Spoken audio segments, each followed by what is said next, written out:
dia, pessoal. Bom dia ao nosso internauta que nos acompanha no programa Depois da Vírgula, aqui no Instagram, em outras redes sociais, como LinkedIn, Facebook.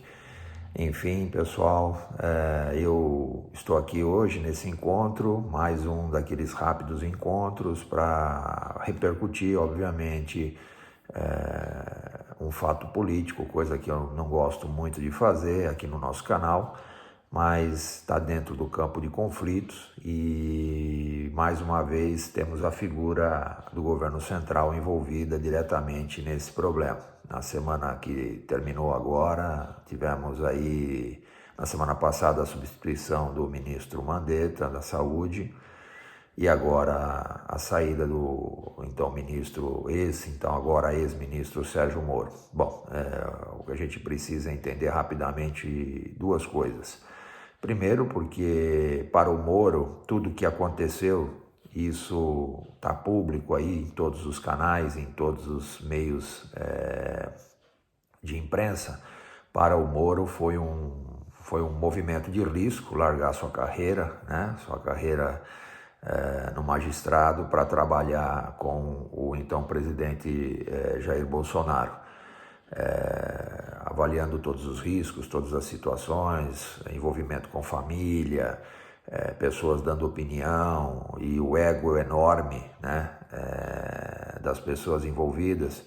Então, o final que o Sérgio Moro apresentou agora na sexta-feira foi um final conhecido, uma morte anunciada, e para ele não há nada de surpresa, né? Porque de fato o movimento dele, e aí eu acho que está muito claro, foi não olhando obviamente o cargo de ministro e sim uma posição no STF. Bom, enfim, mas durante o seu percurso, e aí eu quero repercutir isso, o ministro Moro, ele teve uma passagem para lá de apática no governo, mostrando que teve muita dificuldade de lidar com essa questão do campo político, né? E certamente foi usado pelo núcleo duro do governo, foi usado pelo presidente Jair Bolsonaro como uma figura para tornar popular o seu governo, para tornar melhor o apoio que ele tinha até então para o início do seu governo. Em relação ao presidente Jair Bolsonaro, ele vem tendo vários problemas, gestão de conflitos não é realmente o forte desse governo.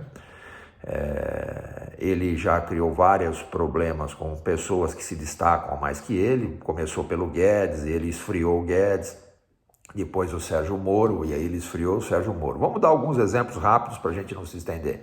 O que ele fez com o Sérgio Moro? Ele tirou, na minha opinião, a saída do Sérgio Moro está muito pouco menos ligada à saída do diretor da Polícia Federal e muito mais ligado já à apatia, ou seja, o Sérgio Moro, na prática, e aí se você olhar a decisão do governo Jair Messias Bolsonaro, ela tem uma certa lógica, né? Na verdade, o Moro nunca foi ministro. O Moro estava ministro, ele nunca se posicionou como ministro. Agora, vamos lembrar uma coisa. Quando o Moro trouxe um pacote para lidar com a questão do crime organizado, lavagem de dinheiro, a primeira atitude que o governo fez foi minar esse trabalho, através do próprio presidente Bolsonaro. Ele tirou o COAF da mão do Moro, que era um dos grandes projetos contra o crime organizado, que era o projeto de esvaziamento de caixa e perseguição daquilo que municiava o crime organizado, e ele transferiu isso para o Banco Central, colocando ele contra o ministro, o então ministro, porque ainda por enquanto é ministro, e aí a gente vai falar isso mais ao final, que é o ministro Paulo Guedes. Ele colocou um contra o outro e esvaziou. Essa atitude,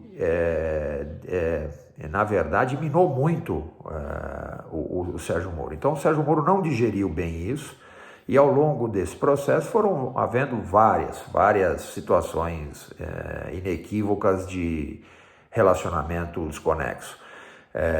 A fala do presidente Bolsonaro na sexta-feira foi uma coisa horrorosa, né? Foi uma coisa horrorosa, porque ele expôs toda a população brasileira a uma conversa de botequim, a uma conversa de mesa de sinuca de boteco, né? Falando sobre falando sobre ciúmes, falando sobre mimimi, disque, falando sobre várias coisas que nada tinha a ver com o episódio. O fato é que a saída do Moro, ela vai muito mais além do que simplesmente a demissão da Polícia Federal, do diretor da Polícia Federal, né? O próprio esvaziamento. E agora nós temos um capítulo, e esse sim é o capítulo número 2, porque eu desconsiderei o do Mandetta. O capítulo número 2 chama-se Paulo Guedes.